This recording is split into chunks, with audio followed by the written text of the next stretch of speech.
دیکھیں، ایک بات کو بینک کے متعلق ذرا غور سے سن لیں، اور وہ یہ ہے کہ نبی کریم صلی اللہ علیہ وسلم نے 4 آدمیوں پر لعنت فرمائی ہے۔ لعن اللہ کاتب الربا، لعن اللہ آکل الربا ومؤکلہ وکاتبہ وشاہدہ۔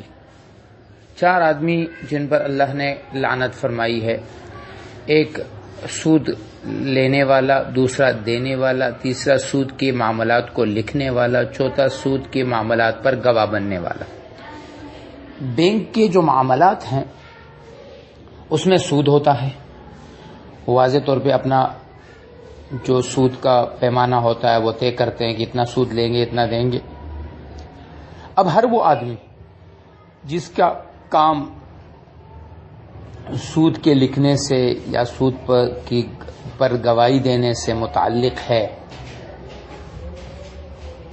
تو اس کو شریعت ناجائز قرار دیتی ہے۔ اگر ایک آدمی ہے کہ جس کا سودی لین دین سے کوئی تعلق نہیں ہے، پھر بھی یہ مشکل ہے کہ وہ جس جگہ سے پیسے لے رہا ہے، جس بینک سے پیسے لے رہا ہے، اس بینک کی آمدنی کبھی کبھی جا کر غالب ہو جاتی ہے سود کی آمدنی۔ لہذا بینک کا جو معاملہ ہے یہ ناپسندیدہ ہے، یہ ٹھیک نہیں ہے، اس سے بچایا جائے اور کسی جائز ملازمت کی طرف ان کو لے جایا جائے۔